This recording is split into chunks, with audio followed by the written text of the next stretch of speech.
میرے گھر میں میری بیٹی کا رشتہ آیا، میں نے سب سے پہلے کس چیز کو دیکھا؟ معاش کو۔ مطلب میں بھی اسی نظام طاغوت کا ایک حصہ ہوں۔ نام حسین کا لے رہا ہوں، پر جو دماغ میرا چل رہا ہے وہ کس کے مطابق ہے؟ نظام طاغوت کے مطابق ہے۔ میرے ڈیسیژن کا بیس کیا ہے؟ معاش ہے۔ اور نبی کے گھر میں زہرا کا رشتہ آیا، خدا کی قسم اگر معاش دیکھنا ہوتا تو نبی علی کو بیٹی نہ دیتے۔ جو زرا بیچ کر اپنا حق مہر لائے، جو بیٹی کو یہ وصیت کرے کہ بیٹی کچھ ایسا نہ مانگنا کہ علی دے نہ سکے، شوہر کو شرمندہ نہ کرنا، انہوں نے رشتے نہ معاش کی بنیاد پہ دیے، نہ رشتے معاش کی بنیاد پہ لیے۔ اسلام جیسے آیا، نہ غریب نہ امیر، نعرہ ایک ہی بلند کیا، ان اکرمکم عند اللہ اتقاکم۔ اللہ کے دربار میں معیار معاش نہیں ہے۔ تو پھر نمرود بہت پیسے والا تھا، قارون بہت پیسے والا تھا۔ آج ہماری سوچیں کیا ہے؟ ہم دل میں عزت و احترام کس کا کرتے ہیں؟ ہم سب کے اندر شرک خفی موجود ہے۔ موضوع فرماتے ہیں اگر کوئی بندہ تمہارے سامنے سے گزرے اور وہ تجھے سلام کرے تو اسے جواب دے۔ ایک عام سا آدمی آپ کے سامنے سے گزرا، اس نے کہا جناب السلام علیکم، مطلب آپ نے دیکھا سلام نہیں کیا، آپ نے کہا اسے کرنے دو، اس نے سلام کیا، آپ نے جواب دیا۔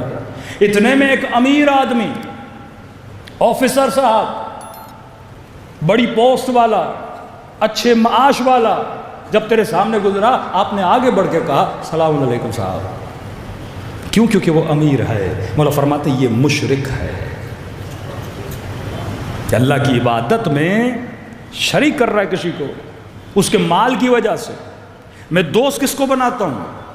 سب سے پہلے دوستی میں کس چیز کو دیکھتا ہوں؟ یہ بیماری ہمارے مولویوں میں آ گئی ہے۔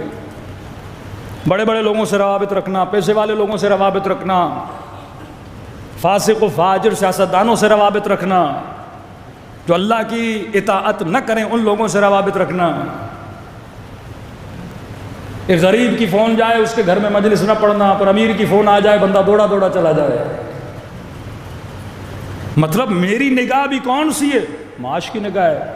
پھر مجھ میں اور یہ فسق و فجور کے جو نظام کے اندر زندگی گزارے اس میں فرق کیا ہوا ہے؟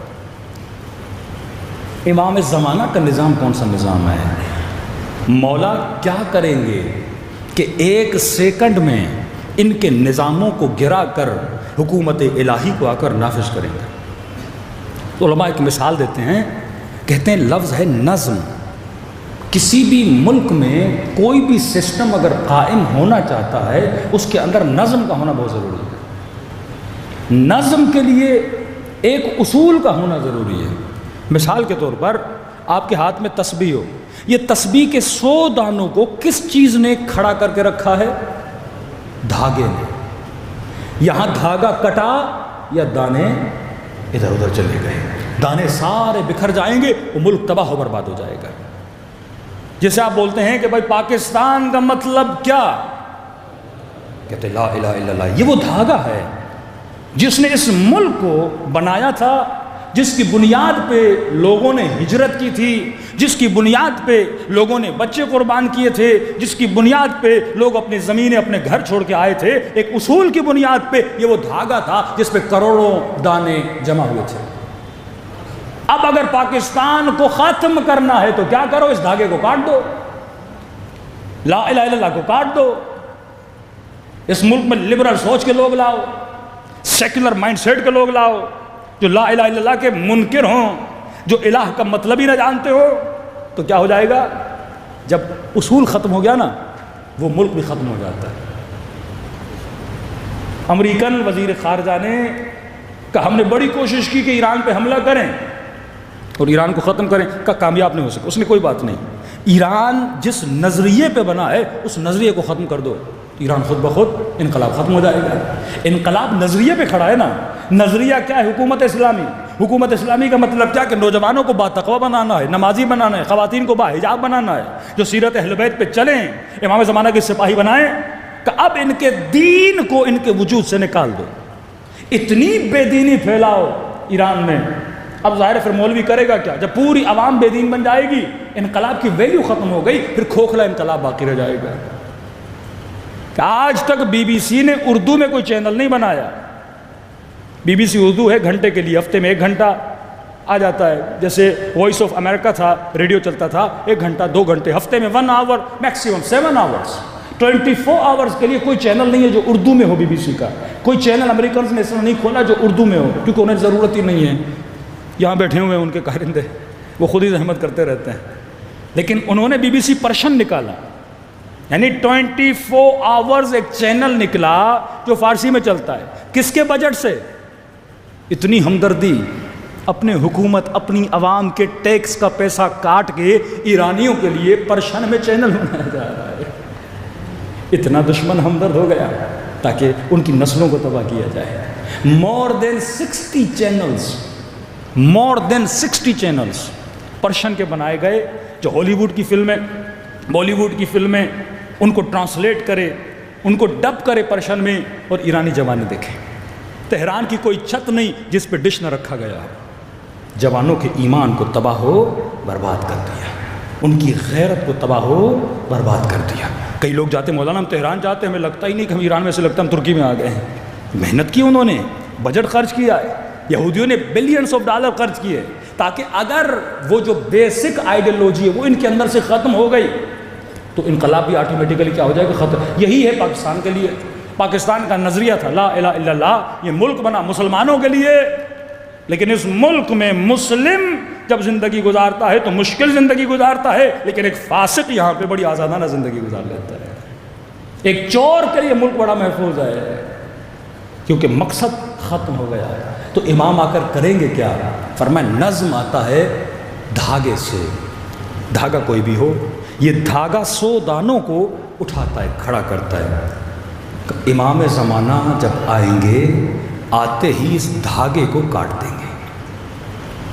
دھاگا کٹا تو نظم بکھر گیا، ساری حکومتیں گر جائیں گی۔ اب سوال یہ ہے پھر مولا ان دانوں کے اندر کون سا دھاگا ڈالیں گے؟ نظام ولایت کس دھاگے پہ کھڑا ہے؟ حکومت امام زمانہ کس دھاگے پہ کھڑی ہوگی؟ ایک تھا میم معاش کا، سارا سرمایہ دارانہ نظام کس پہ کھڑا ہے؟ سرمایہ پہ کھڑا ہے۔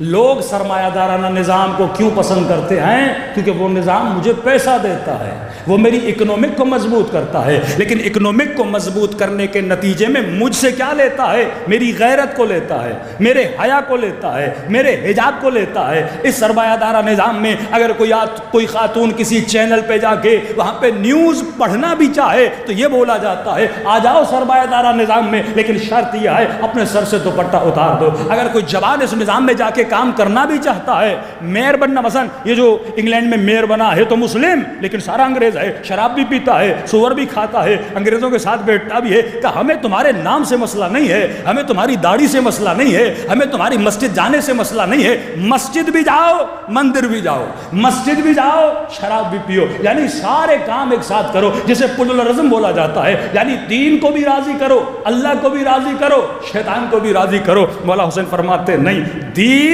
زبان کی چٹخاری کا نام نہیں ہے کہ تم مزہ لیتا رہے، دین پہ اگر چلنا ہے گردن کٹانی بھی پڑے تو بندہ کٹا دے۔ یہ سرمایہ دارانہ نظام ہے جو مال کے بدلے میں انسان سے انسان کا ایمان چھینتا ہے۔ امام زمانہ جس نظام کو قائم کریں گے، یہ سارے دانے، یہ ساری 7 بلین عوام کس دھاگے پہ کھڑی ہوں گی؟ وہ سرمایہ کی بنیاد پہ نہیں، وہ معاش کی بنیاد پہ نہیں، مولا کس بنیاد پہ آپ اپنا نظام بنائیں گے؟ تو آواز آتی ہے امام جس نظام کو قائم کریں گے وہ معاد کی بنیاد پہ ہوگا۔ 2 میم ذہن میں یاد رکھنا، معاش اور معاد۔